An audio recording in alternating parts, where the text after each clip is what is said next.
बिस्मिल्लाहिर्रहमानिर्रहीम। इससे पहले हम लोग डायरेक्ट मटेरियल्स और डायरेक्ट लेबर के अकाउंटिंग प्रोसीजर्स या अकाउंटिंग रिकॉर्डिंग के हवाले से बात कर चुके हुए हैं।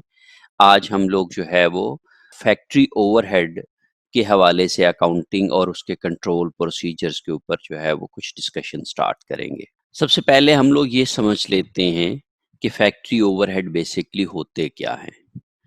Factory overhead are the expenses or the costs incurred within the factory which are not directly chargeable to the finished products.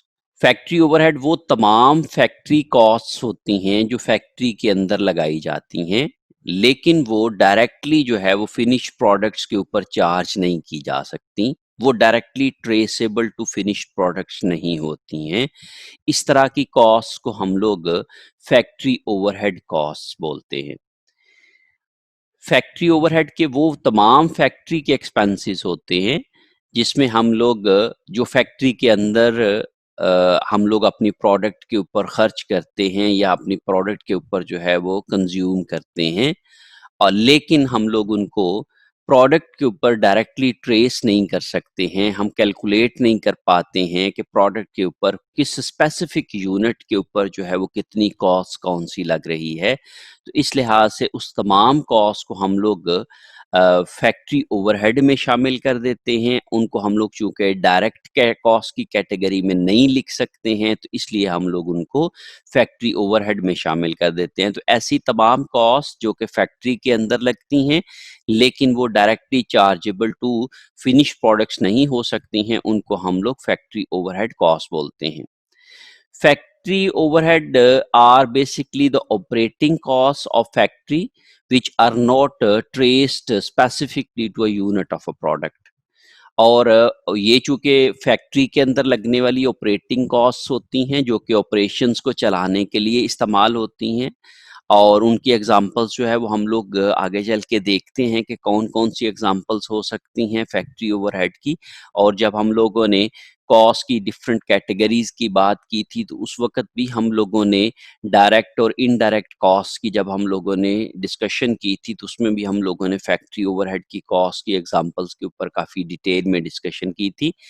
लेकिन ऑपरेटिंग कॉस्ट होती हैं जो कि फैक्ट्री के अंदर लगती हैं, जो कि फैक्ट्री की ऑपरेटिंग कॉस्ट होती हैं, लेकिन वो directly specifically unit of product के ऊपर ट्रेस नहीं की जा सकती हैं। हम ये नहीं कह सकते हैं कि कौन सी कॉस्ट किस स्पेसिफिक यूनिट के ऊपर लग रही है, इसकी हम लोग जो है वो ट्रेसेबिलिटी नहीं कर पाते हैं, हम लोग उसकी कैलकुलेशन नहीं कर पाते हैं। तो इस तरह की जो कॉस्ट होती हैं जो कि ट्रेस टू प्रोडक्ट नहीं हो सकती हैं, उनको हम लोग फिर एक जर्नल हेड के अंदर शामिल कर देते हैं जिसको हम लोग फैक्ट्री ओवरहेड कहते हैं। इसमें तमाम वो इनडायरेक्ट एक्सपेंसेस होते हैं जो कि फैक्ट्री के अंदर लगते हैं, तो इसीलिए इनको हम लोग इनडायरेक्ट एक्सपेंसेस भी बोलते हैं। इनको हम लोग इनडायरेक्ट मैन्युफैक्चरिंग कॉस्ट भी कहते हैं। इनको हम लोग फैक्ट्री बर्डन भी कहते हैं।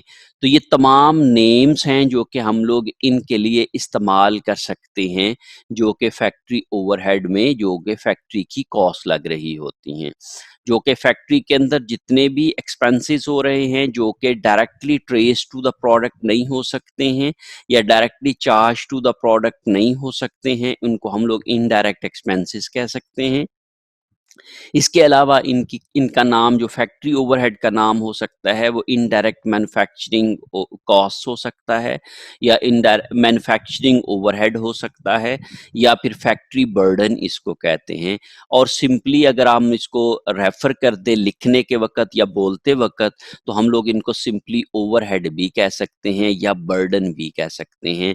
इनको हम लोग फैक्ट्री ओवरहेड की बजाय सिंपल अगर ओवरहेड कहेंगे तो इससे यही मुराद होती है कि ये फैक्ट्री ओवरहेड होते हैं, और अगर हम लोग इसको बर्डन बोलेंगे तो इससे यही मुराद होती है कि ये वाले फैक्ट्री बर्डन होता है। तो ये इस तरह के जो एक्सपेंसेस होते हैं, जो कि फैक्ट्री में खर्च किए होते हैं या फैक्ट्री में ऑपरेटिंग कॉस्ट्स होती हैं, लेकिन वो directly charge to the product नहीं हो सकती हैं या स्पेसिफिकली यूनिट ऑफ प्रोडक्ट के ऊपर ट्रेस नहीं की जा सकती हैं, उनको हम लोग फैक्ट्री ओवरहेड कॉस्ट कहते हैं। इन्हीं को ही हम लोग indirect expenses, indirect manufacturing cost और फैक्ट्री बर्डन के नाम भी देते हैं। हाउ टू डिटरमन एफओएच, हम एफओएच को कैसे डिटरमन करते हैं?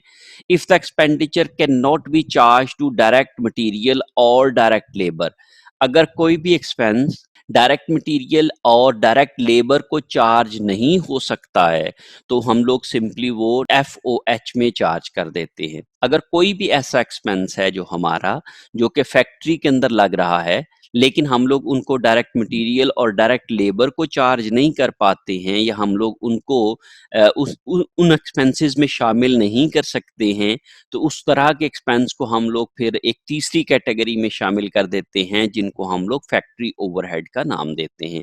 All indirect factory expenditures are factory overheads and includes, और जितने भी इनडायरेक्ट फैक्ट्री एक्सपेंसेस होते हैं उनको हम लोग फैक्ट्री ओवरहेड कहते हैं। और फैक्ट्री ओवरहेड की जो डिफरेंट एग्जांपल्स हो सकती हैं या उसमें क्या-क्या चीजें शामिल हो सकती हैं, तो सबसे पहले इनडायरेक्ट मटेरियल्स हैं जो कि फैक्ट्री में यूज हो रहे हैं।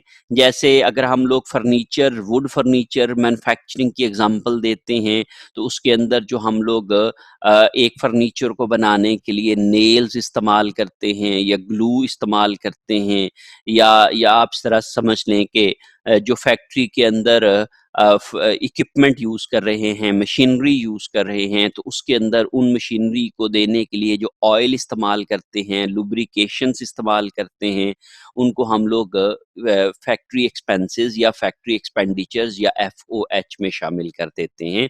इसके अलावा अगर हम लोग फैक्ट्री में सफाई करने के लिए डिटर्जेंट इस्तेमाल करते हैं, या फिर हम लोग इसके अलावा कोई भी सप्लाईज इस्तेमाल कर रहे हैं जो कि प्रोडक्शन के दौरान हैं, तो उनको हम लोग जो है वो फैक्ट्री ओवरहेड में शामिल कर देते हैं। उनकी जो बेसिक जो आप समझ लें कि निशानी है वो ये होती है कि वो हम लोग डायरेक्ट मटेरियल्स में और डायरेक्ट लेबर में उनको चार्ज नहीं कर सकते हैं, बल्कि हम लोग उनको ओवरऑल फैक्ट्री के खर्चों में शामिल कर देते होते हैं।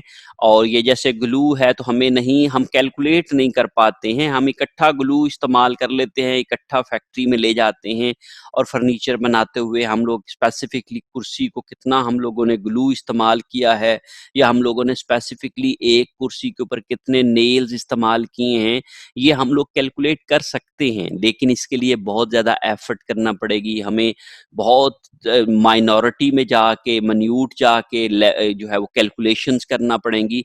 तो उसकी कैलकुलेशन के ऊपर इतनी मेहनत हो जाती होती है, तो उसको हम लोग कहते हैं जी कि इसको हम लोग इसकी कैलकुलेशन की ज़रूरत नहीं है, ये एक बहुत छोटी-सी कॉस्ट है, इसलिए इसके ऊपर इतनी एफर्ट करने की ज़रूरत नहीं है। तो इसलिए हम लोग उनको जो है वो उस तरीके से फिर कैलकुलेट नहीं करते हैं या उनका रिकॉर्ड नहीं रखते हैं। तो इसलिए हम लोग ऐसे एक्सपेंसेस को या ऐसी कॉस्ट को हम लोग एक जर्नल कैटेगरी में शामिल कर देते हैं और उनको हम लोग इनडायरेक्ट एक्सपेंसेस या इनडायरेक्ट कॉस्ट या फैक्ट्री ओवरहेड का नाम दे देते हैं, और ये एग्जांपल्स हो सकती हैं उनकी। दूसरी तरह के जो फैक्ट्री ओवरहेड्स होते हैं वो इनडायरेक्ट लेबर होती है। जैसे वेजेस होते हैं जैनिटोरियल स्टाफ के, जो सफाई करने वाले फैक्ट्री के अंदर लोग होते हैं, उनकी जो तनख्वाहें हैं, उनके जो वेजेस हैं, उनको हम लोग इनडायरेक्ट लेबर में शामिल करते हैं। फोर्क लिफ्ट ऑपरेटर्स जो होते हैं, जो जो आमतौर पे चीज़ों को उठाने के लिए या चीज़ों को मूव करने के लिए कुछ लिफ्ट्स लगाई हुई होती हैं और उनके ऑपरेटर्स काम कर रहे होते हैं, तो उनकी तनख्वाहें हो सकती हैं। सुपरवाइज़र्स हो सकते हैं, उनकी तनख्वाह है। ओवरटाइम प्रीमियम्स जो हम लोग फैक्ट्री वर्कर्स को पे करते हैं, उनको हम लोग एफओएच कहते हैं। और इसी तरीके से जितने भी इनडायरेक्ट लेबर की कैटेगरीज़ में आने वाले एक्सपेंसेस हैं, उनको हम लोग इनडायरेक्ट फैक्ट्री लेबर में शामिल कर देते हैं या एफओएच के अंदर शामिल कर देते हैं।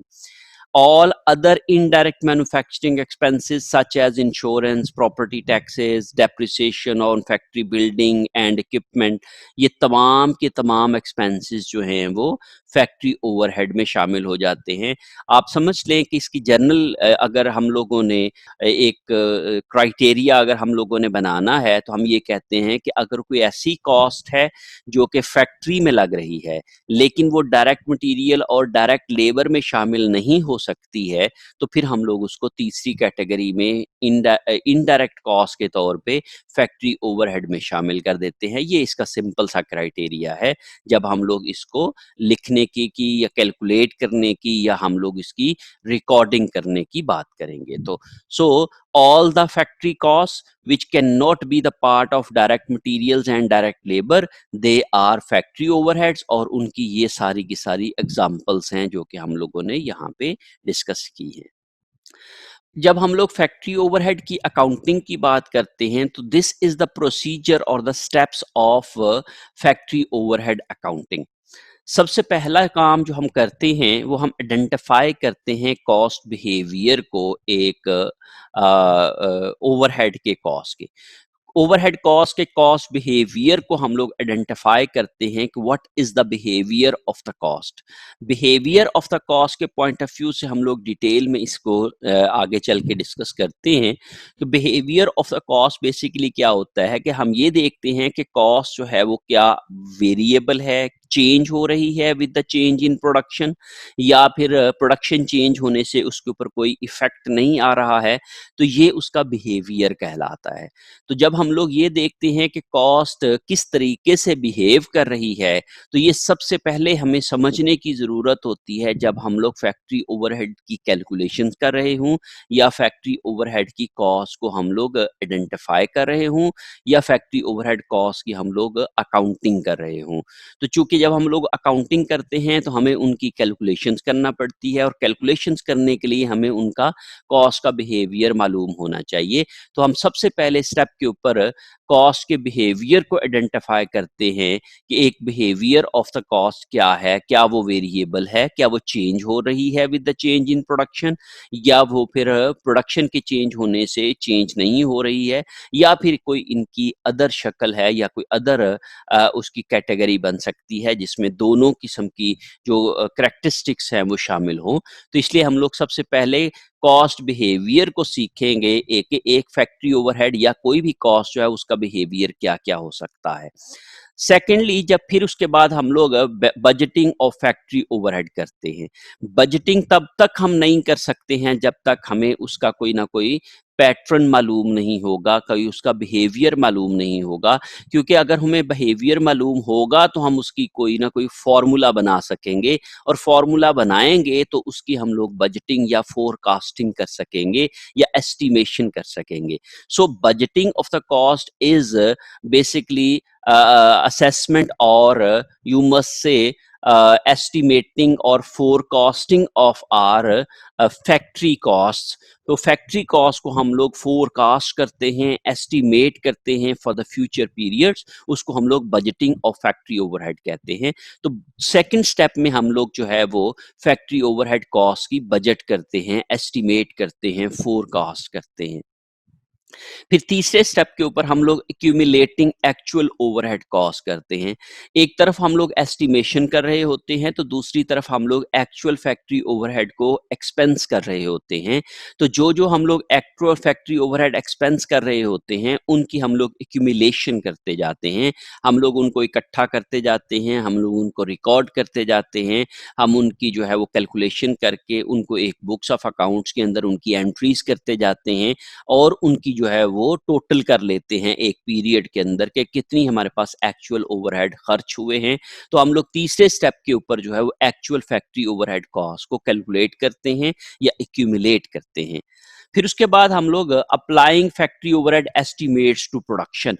फिर हम लोगों ने शुरू में फैक्ट्री ओवरहेड की एस्टिमेट्स बनाए थे, बजट किए थे, उसकी बेसिस के ऊपर हम लोगों ने कुछ एस्टिमेट्स बनाए होते हैं, फैक्ट्री ओवरहेड अप्लाइड निकाले हुए होते हैं।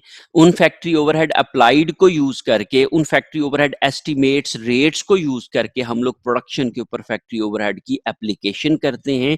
तो इस तरीके से हम लोग जो एस्टिमेटेड कॉस्ट होती हैं वो हम प्रोडक्शन के ऊपर अप्लाई कर देते हैं और प्रोडक्ट की कॉस्ट के अंदर शामिल कर देते हैं। तो इस तरीके से हम लोग जैसे डायरेक्ट मटेरियल को हमने प्रोडक्ट की कॉस्ट में शामिल किया, फिर डायरेक्ट लेबर को प्रोडक्ट की कॉस्ट में शामिल करना सीखा, और फिर हम लोग जो है वो एफओएच की कॉस्ट को भी प्रोडक्ट की कॉस्ट में शामिल कर देते हैं। तो इस लिहाज से हम लोग जो एस्टिमेट्स होते हैं उन एस्टिमेट्स की बेसिस के ऊपर रेट्स निकालते हैं और रेट्स को फैक्ट्री ओवरहेड के अंदर अप्लाई कर देते हैं।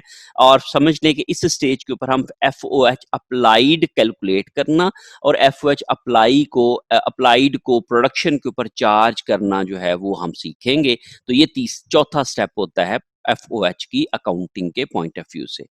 फिर उसके बाद 5वें नंबर के ऊपर हम लोगों ने जो थर्ड स्टेज के ऊपर एफओएच एक्चुअल एफओएच कैलकुलेट किए थे और चौथी स्टेज के ऊपर एफओएच अप्लाई किए थे। इन दोनों को हम कंपेयर करते हैं और इन दोनों का जो फर्क होता है उसको हम लोग अंडर अप्लाइड और ओवर अप्लाइड कहते हैं। और अंडर अप्लाइड और ओवर अप्लाइड को फिर हम लोग कैलकुलेट करके उनको हम लोग डिस्पोज ऑफ करते हैं या एडजस्टमेंट करते हैं अपनी जो है वो कॉस्ट के अंदर। तो ये बेसिकली आखिरी स्टेप है जिसमें हम लोग एफओएच कॉस्ट की जो एक्चुअल और एस्टिमेटेड होती हैं, एक्चुअल और जो अप्लाइड फिगर्स होती हैं, इन दोनों को हम कंपेयर करते हैं, इन दोनों को आप इसके अंदर एनालाइज करते हैं और फिर उसकी बेसिस के ऊपर under applied and over applied calculate करते हैं और under applied and over applied को फिर हम लोग एडजस्ट करते हैं at the end of the period. तो ये बेसिकली एक अकाउंटिंग फॉर फैक्ट्री ओवरहेड के 5 प्रोसीजर्स हैं। नंबर 1 इज हम आइडेंटिफाई करते हैं कि अपना कॉस्ट का बिहेवियर क्या है, फिर हम लोग उसकी बेसिस के ऊपर फॉर्मूलाज बनाते हैं और फैक्ट्री ओवरहेड के कॉस्ट को जो है वो बजट करते हैं। फिर हम लोग फैक्ट्री ओवरहेड को एक्यूमुलेट करते हैं एक्चुअल एफओएच को। फिर उसके बाद हम लोगों ने जो एस्टिमेट बनाए थे या जो बजट किए थे उसकी बेसिस के ऊपर एफओएच एस्टिमेट्स को प्रोडक्शन को अप्लाई करते हैं। और 5वीं स्टेज के ऊपर हम लोगों ने एक्चुअल और एस्टिमेटेड जो भी फिगर्स होती हैं, अप्लाइड फिगर्स होती हैं एफओएच की, उनको आपस में एनालाइज करते हैं और कंपेयर करते हैं और under applied and over applied FOH calculate करते हैं।